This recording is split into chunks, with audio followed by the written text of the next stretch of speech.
On this episode of The Failure Report, we examine how celebrity chef and restaurateur Darnell Ferguson went from being incarcerated countless times to being the chef to beat on the Food Network. Thank you so much for being here. I appreciate it. No problem. Fantastic. So we are graced with being here with Mr. Darnell Ferguson, owner of SuperChefs. We're at his Louisville, Kentucky location, but you have plenty of locations I know we're going to talk about. But I wanted to like go over your bio, because initially I was like, I'm going to read his bio and tell all about him, but I don't do it justice. So I want you to tell us a little bit about yourself. What is it? What would I start? Where did I even start? You know, it's crazy because I feel like my life really started after high school. After high school, yeah. You know, before high school, it was cool, it was good. Mom was in control then. Right. You know what I'm saying? Right. So after high school, I feel like it was when life started for me. You know, and that's when the story got interesting. Yeah. Before it, you know, it's like everybody else. Grew up in the hood, had a fantastic home I lived in. Outside the home was chaotic. Yeah. But we loved it. We didn't even know it was chaotic. It was just normal life every day to day, so no one complained. Sure. But came down here to Louisville. I was recruited by Sullivan University, which at that point was the number 3 colored institute in the nation. Wow. And where were you before? Columbus, Ohio. Oh, Columbus. Okay. Yep, Columbus, Ohio. I was raised in Columbus, Ohio, born in Philly. Oh, wow. Okay. Yeah, my mom got me out of Philly. Yeah.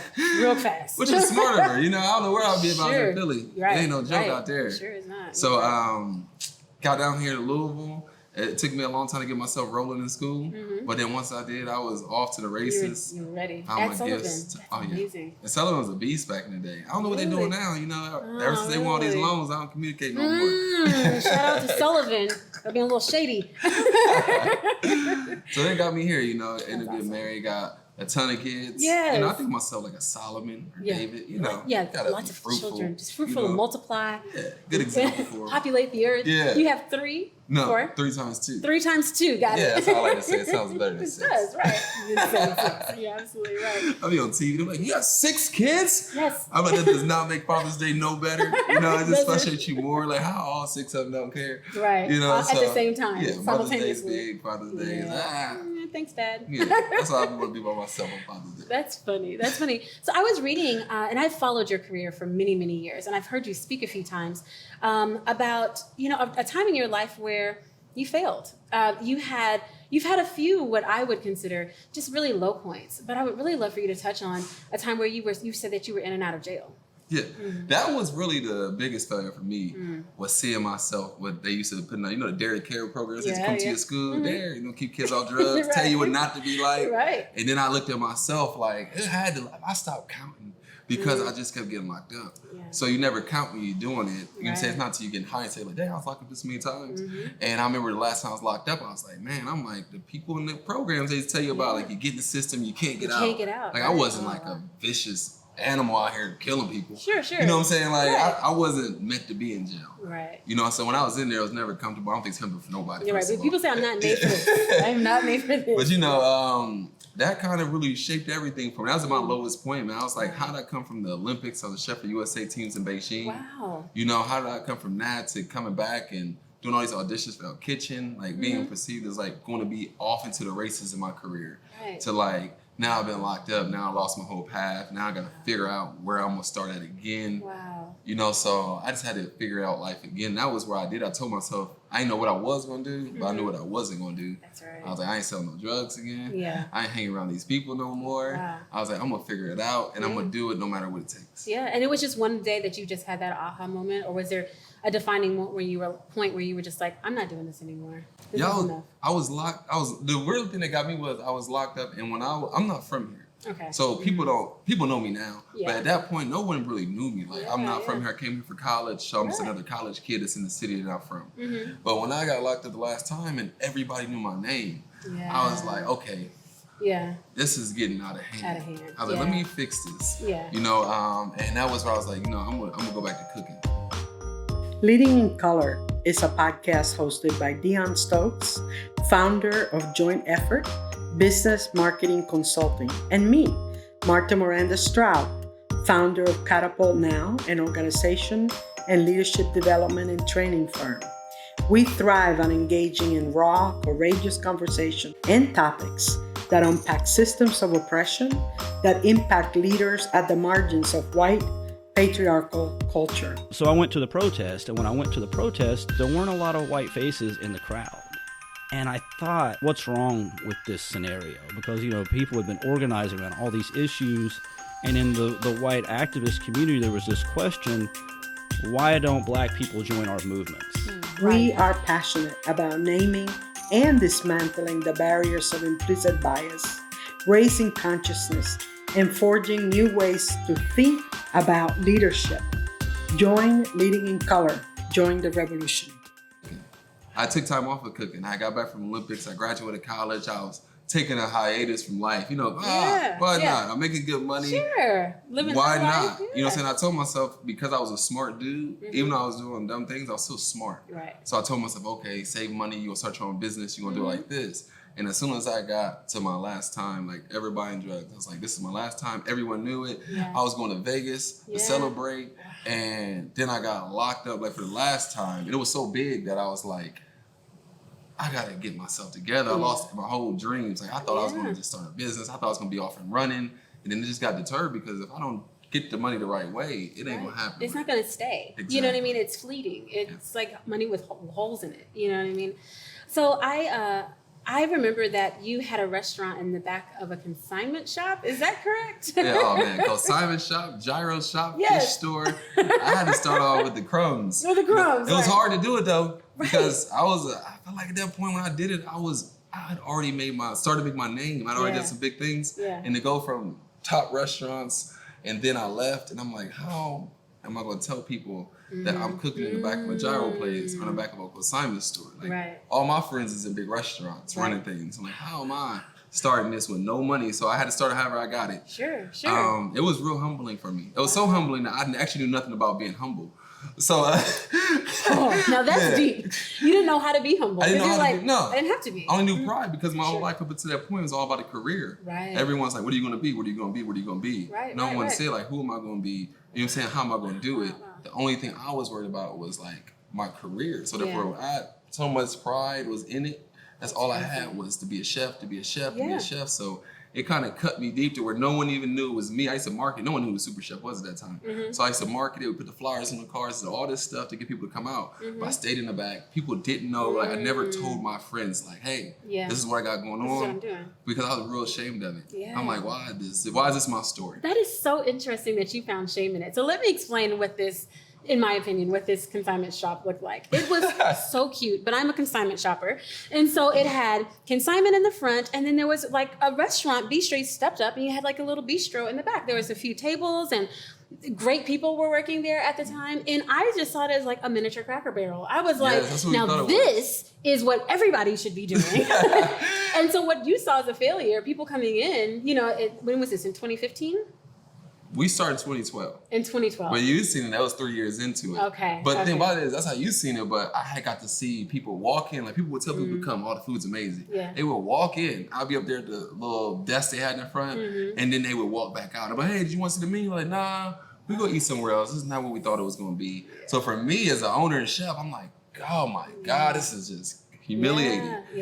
So I didn't like it for a long time. Gosh, that's crazy. And then you got the opportunity to open your first restaurant. Yes. What year was that, and how was that experience? That was dude, I think that was 2015 or 14. Okay. Yes. I'm bad with years. I'm bad with times. Me too. I'm trying to get my birth dates together. You're like, for the for babies? the kids. I'm trying to get that together. As long as I can remember my wife, You're winning. good. Yeah. She'll remember the rest of it. So finally got our first storefront. We thought it would take us about 3 months to get our feet underneath ourselves. It took 3 years before it actually happened. Wow. So we had to be really consistent, had to fight all the thoughts, had to fight everything not going fast enough, everything not happening while I'm watching everyone else get theirs. So it took a long time. It took a lot of, that's when I started to focus on me though. That's when I started to figure out like who I was, like how I was made. I never knew none of that stuff. Like I never knew nothing about the Bible. I've been to church when I was a kid, but we only went to eat. We want my dude's mom to eat because they had great food. They had great food at the So I service, never knew nothing about nothing. Like I ain't know Jesus. I ain't know God. I didn't know. I thought like David and Goliath was like Jack and the Beanstalk. Right. I thought it was a folk tale. Folklore. So for me, I'm just living off what everybody told me. Wow. So once I got all that out of myself. And I started to figure out who I was. That's when everything started to change. That's when I started telling people. That's when I started marketing a little better.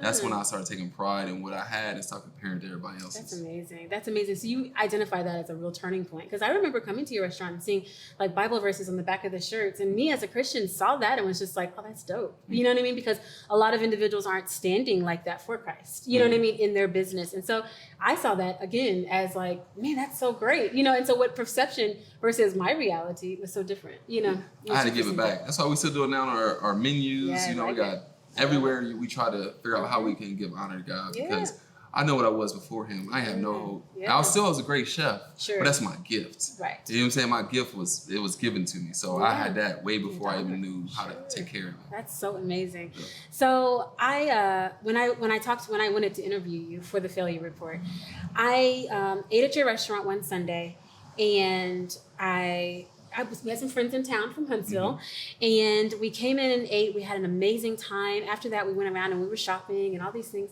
And I believe it maybe was the next day or 2 days later, I saw that your restaurant had burned down.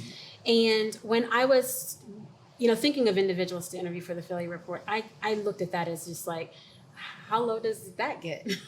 You had a beautiful restaurant. I mean, he's transitioned from the consignment shop to this beautiful location, and it was like you had it all. What was that moment like whenever you found out that your shop was on fire? Your restaurant was on fire. Yeah, well, it was awkward in the beginning because when I had woke up at like 3:30 in the morning, I got good relationships with a lot of different people, and one of the guys from the news called me, and I'm thinking like, why are you calling me this time? I answered, he's like, you all right? I'm like, yeah, I'm good. I'm asleep. What you want? Right. What do you want? He's like, oh, you don't know what happened. And I'm like, no, what happened? He's like, your restaurant's on fire. He said, I'm so sorry. I had to tell you like this. And so I'm like, all right, hurry up, get my stuff on, run out the house, and get there. And I had like a good hour of feeling down. Yeah. You know, for an hour of feeling down. But because I was already prepared for that moment without knowing it, I was okay. Wow. Because I had already started surrounding myself around the right people. I had already started to work on myself as a person. I kind of separated what I did from who I was. You know, so that was something that God was already preparing me for before I got there. Right. So when it happened, I had like an hour being down. And then I was like, you know what? Let's figure out what we're going to do next. Right. You know, because everyone's looking at me now, all my staff. So what I did was that next morning, we got everybody together. Took them out to eat for breakfast. And just talked to them. Because they was all, you know, people who roll with me, they usually roll with me. You know, like they down for life. Right. So, what we about to do? Yeah, so everyone's like, okay, so what's going to happen? And I'm like, just telling them, but everything's going to be all right, man. We more than what we do. Right. You know, and that was good that I had felt so many times before that, man. Like I was starting another restaurant before this, and we signed a 5-year lease, and one of the investors just disappeared for a month. So therefore, I had to get myself out of that situation. And that was real, put me down for a long time. And that was where one of my pastors had told me, is like, man, you got to understand, like, cooking is what you do, but you're a child of God. He's like, man, it don't matter what you go through. Like, this is who you are. And don't let that mess with you every time something don't go right. Right. So I had to disassociate what was happening to me with who I actually was, because the difference between, like, what's true and what's right. Yeah. You know what I'm saying? Because I was a chef, but that wasn't all I was. That wasn't it. Right. And now you have become the face of SuperChefs. You have been on multiple Food Network shows and competitions. I remember standing at the TV as if I had money on it. You know, I felt like I was at the Derby at the Ultimate Thanksgiving Challenge because I had to make almost everything that you made in my own way. And there was one recipe that you made, and I'm going to put my foot in my mouth on what it was. Oh, I wish that I could remember. But there was something that you made on that show, and I was literally writing down what you said. Like, it was recorded, and I was sitting there like, and what else? Because it just looks so amazing. But I would love for you to talk about the shows that you've been on Food Network and how that experience was. Well, it's been a great experience. Like, it got me out my shell. I started understanding I got to start doing things I haven't done to get to where I want to get to. Yeah, that's true. So even when the first time I did the guys' grocery games, I remember we were just restaurant, everything's going up, and I had to leave that Saturday. And this actually like Saturday catering for the Migos. They came down here, did a concert. This was before they got really, really like big. You know, they had some hits though. Yeah, they were still hot. Yeah. So I'm like, man, I'm working all night. I gotta leave in the morning. I'm gonna just tell them I can't do it. You know what I'm saying? Like, cause I don't want to lose. Right. Cause I've been this creative chef for how long? Everyone like, you know, that's my thing. Like creativity is my thing. I'm like, what am I gonna look like if I really ain't that creative? Wow.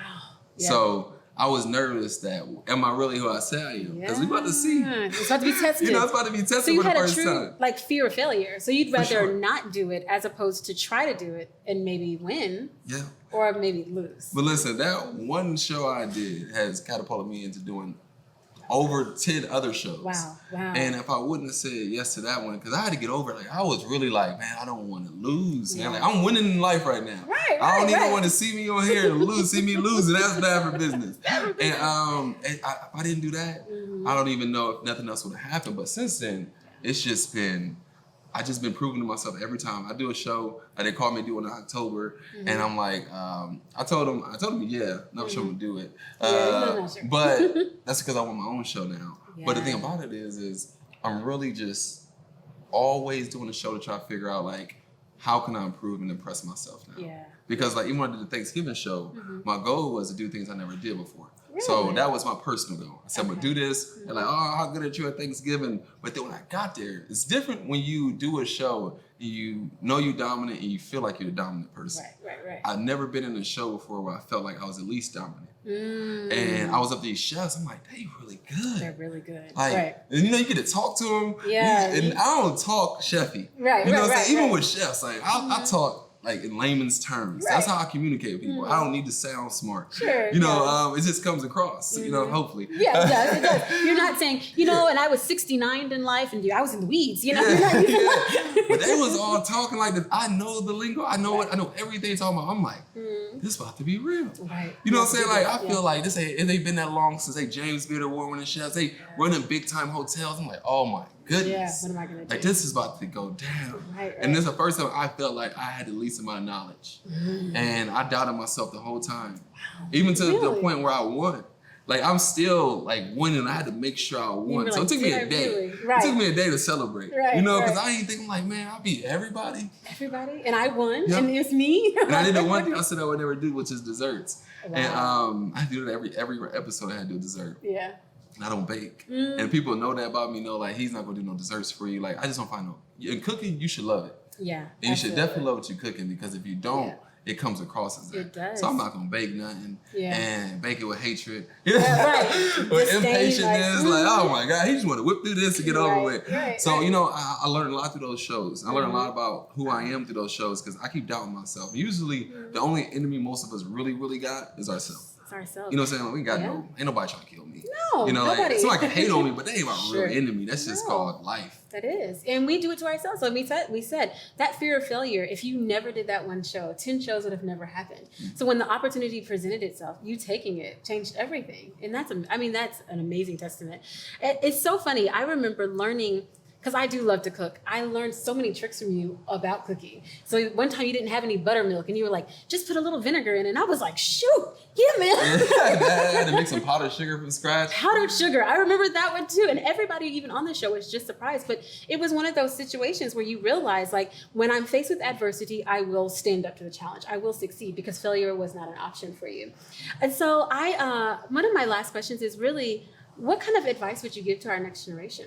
I mean, you've been through a lot. You've been through highs and lows. You've been through so many lows that when the lowest low that anybody else could look at and see, you were like, I got this. I'm about to be okay. Because how long did it take for you to open your new restaurant? It took like 7 months. Yeah, right. That's not real life for everybody else, just so you know, right? So, I mean, typically people lay in bed for months and they lament, and, you know, they have to go and see their therapist, because I would have just been like, now how do I look these individuals, my staff, in the face and tell them, I don't know what I'm going to do for the next however many months. How do I do these things? But if you had a plan, you were going to be okay. And then with you being here before, you're like, this isn't going to take me out. It may just knock me down a little bit, but I'm going to get back up. And I study great people too. So I'm not somebody who's just trying to figure this out on his own. Like I'm going to people, I'm learning from them. Like you say, you watch a lot of podcasts. I usually watch a YouTube, something every single day just to get some information.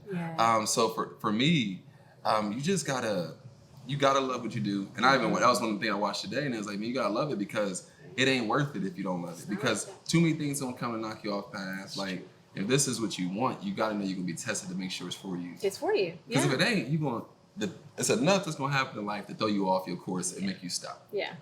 So you gotta be doing something you love to do. And then you gotta do it better and harder than everybody. Than everybody else. And you have to love people. Restaurant restaurateurs, which I like to call you a restaurateur, because now when you have multiple locations and you're like, oh yeah, I've been on 10 shows and multiple, you're a restaurateur in my books. Yeah. you have to love people. How has that worked with you, with being a person that's been like, traditionally isolated, doing your own thing, being a chef, but then having to come on the other side and be, the face of,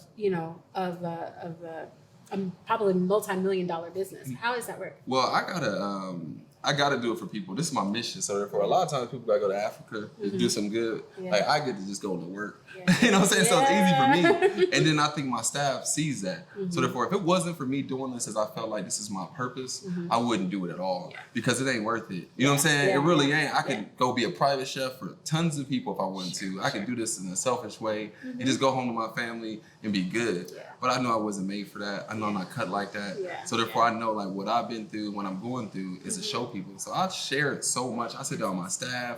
You don't understand. I told my wife, I was like, it took us forever to leave Louisville. Yeah, Forever I because bet. I love it here. Yeah. And I'm still gonna come back again. Yeah. But I felt like I've been in preparation my whole time here. And I just now started everything when I left. Joint Effort Business and Marketing Consulting specializes in finding solutions for startups, small businesses, and nonprofits. We offer branding, marketing, social media management, development, and capacity building consulting services to companies who are just starting out or need help taking their business to the next level. Please contact us online for a consultation at jointeffortllc.com or follow us on Facebook, Instagram, and Twitter at Joint Effort LLC.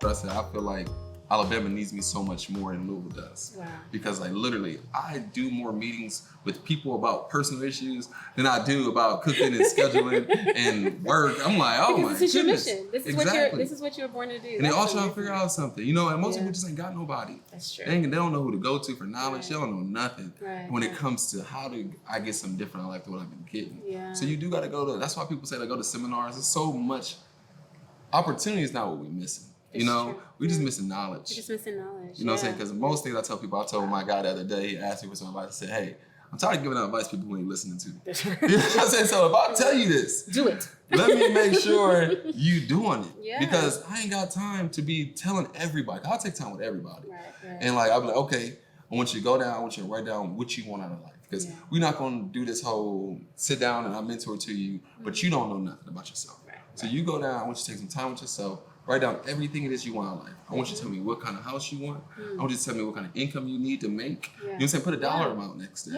Yeah, I said, I want to know everything you want out of life. And then let's figure out how you going to go get it. Wow.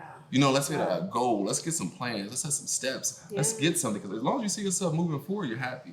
Progress is all people need. Sure. But if you don't see that progress, it's hard to live. It's hard to maintain that positive mentality. Because even with like 50 Cent, I'm not a huge 50 Cent rap fan since high school. Right. Since high school. But he said it best. He's like, people always call me cocky and conceited. He's like, but people don't understand what I had to tell myself from the time I wrote my first album to the time it came out. He's like, it was years. Wow. He said, so I had to tell myself, this is who I am, even when everything didn't seem like it. Yeah. He said, so I had to believe that. So now I seem cocky and confident because I had to lie to myself about something that wasn't true until it became true. Until it became true. You But know? you said you were like, I was in jail and I had to say, I am a chef. This is not who I am. And now today, you're a restaurateur, you're a proud father of 6, and you handed out an amazing nugget of knowledge. That was amazing. You have to write down your goals and aspirations and work towards those in order to achieve them. Because most people don't know what they want in life. They just want a better life. But what is a better life? I can get you, what you want to make an extra $100 a week? Is that better? That's technically better than what you got now. Right. But let's literally think about what we want from life without any blockage. Just saying, I can't get this, I can't get that. Yeah. You know what I'm saying? Without being our own enemy. Because as long as you don't stop, like you're going to get it. The problem is you stop. Yeah. Look at everybody who's successful. Steve Jobs, I studied him for a long time. He's one of the best successful people to study because he failed so much. Yeah. And he adapted to failure to understand. Like he said, him getting kicked out of his own company, he said, was the medicine the doctor needed to prescribe for him. For him. You know what I'm saying? Because people don't want to fail, but you don't understand. Only reason why failure is bad is when you don't learn nothing from it. Right. That's when it's not the right way for you. But it's you. Yeah. It's not it. Right? It's doing its job. No matter what you do, Mm-hmm. it's going to do its job. You're supposed to learn from it, though. That's right. So as long as you learn from it and you do something different, you're going to be okay. And then it may not work again. Just do something different again. Like, figure it out. Don't stop until you figure it out. Yeah. That's the only difference I did. I never quit. I ain't stopped. I love that. That is the perfect way to end this episode. I appreciate you, Darnell, so much for taking time to speak with us. But we have two things I want to do before we end. The first thing is I like to give this time for shameless shout outs. You have a new restaurant. You may be opening one in this city and in that city. We need to know where to find you, all your handles, and then where can we see a new SuperChef's opening up soon? All right, so mainly do Instagram, which is the SuperChef_23. We got the restaurant here in Louisville, Kentucky, Tuscumbia, Alabama, opening one up in Huntsville by the end of the year. My hometown. Yeah, it's a great city too. It is. It's like a different version of Louisville. It's weird, right? I love it though. It is. If Kentucky State was closer to Louisville. Yeah.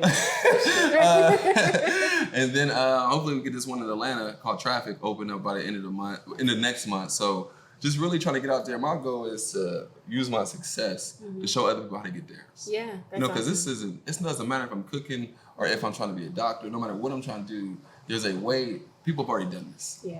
Let's just figure out how they did it. Yeah. And let's go ahead and copyright it for yourself. And copyright it for yourself and do it my way. Yeah. Do it better, right? I love that. So Instagram, we can find you. You have restaurants opening nationwide. We'll make sure to link all those things in our bio. So the last thing we have to do, I got this from my homeboy Kev on Stage. Shout out to Kev on Stage. Is one's gotta go. Okay. You ready? Yeah. You did the Thanksgiving challenge on Food Network. Okay. I love that one personally. So if there's one Thanksgiving side that has to go, which one would it be? Macaroni and cheese, dressing, green bean casserole, or cranberry sauce? Can I have three of them go? Right. Yeah, green bean casserole Can go. Can go. Cranberry sauce can go. Wow. And dressing can go because I hate soggy bread. You hate soggy bread. My sister doesn't like soggy bread Oh either. man. But it would be first cranberry sauce. It just ain't got no place for me. It doesn't have a place. You know, you're I right. get people who like it. Like what day was it? With the turkey? Yeah, with turkey. You know, yeah. so I never had green bean casserole until I came and got into college and like seen them make it in school. Oh, so I I'm from the north. We really wasn't making green bean casserole that often. Yeah. You know, we did the macaroni and cheese. Like it's different because so when we did this Thanksgiving episode, they had like Thanksgiving inside you had to redo. Right. Culturally different. Culturally, You know what I'm saying? very Like, we had right. Thanksgiving ingredient staples you had to use. You're like- Oh, I ain't never had a chestnut Thanksgiving. You know, like I ain't had a parsnip in Thanksgiving ever. You know, so it's so culturally different that for me, we just did like honey baked ham, you know, greens. And greens and macaroni and cheese. Yep. Thanksgiving. Ta-da. Sweet potato casserole used to die, but that stays. Yeah, no, that had to stay. I'm an easy eater. It's so funny. I was putting these questions together, and I'm a restaurant consultant. I've worked in restaurants for years, and I'm a foodie. And so when I was putting these questions together, I was like, what herb has to go? And my family was like, you're the only one that would know, like, I can't live without rosemary, you know? Yeah, you got to be in the industry to understand that. Yeah, You most do. definitely. Most definitely. Funny. One platform has to go. Okay. Netflix, Hulu, cable TV, which is where Food Network is, or YouTube. Hulu. I can do Hulu. without Hulu too. Cities have to go. Now I follow you on Instagram, and I know you travel extensively, so this was just for you. Cities that have to go. One of them: LA, Chicago, New York, or Miami. LA, New York, Chicago, or Miami. I know, right? Miami. Miami. Even though I love the beach is a winner for me. Yeah. Nah, it's probably Chicago. Okay. Chicago gotta go. Chicago's got to go. Yeah. You got to keep Miami over Chicago. Yeah, because I could get good weather and food. It's you true. know? Right. And that doesn't come in a it's package. the whole city, you know, not just the Right. food, the whole city. Right. Better views, Yes. you know, more things to do. It is. Chicago, you can eat and you can eat. Yeah, you can You know, eat so yeah. exactly. That's So about it, though. Yeah. I do that. Chicago is, I don't know, I'm just not a big fan of the super fine dining restaurants no more. Yeah. You know, I'm not at that phase of life. You know, at one point you want to be the high-end chef, you want all this intricate dishes. And then once you find out who you are, you be like, I'm good on that. I'm gonna do my own thing. I'm gonna take what I learned from there, the balances and the structure, but I ain't gonna do that food no more. Yeah. So I ain't for that. I ain't against it though. Sure. You know what I'm Right. saying? He said if somebody wants to invite me to Chicago for Yeah. dinner, Yeah. I'll take you up on it. I ain't against it. You know what I'm saying? Like I'm more of like a Emeralds in New Orleans. Like Yeah. to me, that's fine dining, but it's not like the whole 16 courses. It's good food It's just though. good food. Seasoned well. Yes, Good portions. food. Exactly. The whole thing. That's what I'm yeah. into. I'm into good food, good portions. I know that's right. You know? They have good portions at SuperChef's. Darnell, this has been my pleasure to actually sit down with somebody that I've been following for years. Thank you so much for giving your failure report. I appreciate it. Thanks for asking. Absolutely. Absolutely. Thank you to those who sponsored and supported this episode. And the biggest thank you to Sophia Mobley Photography and Videography for being the dopest producer, sound engineer, and editor in the land.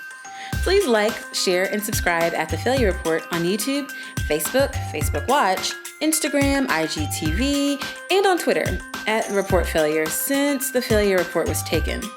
You can listen on Spotify, iTunes Podcasts, or wherever you consume content. To get notifications on our upcoming episodes, please visit our website at thefailurereport.org. There you can subscribe to become a fellow failure and get access to our blog and merchandise. We have things like mugs, t-shirts, notepads, all the things. I'm Dion Stokes. Thanks so much for listening.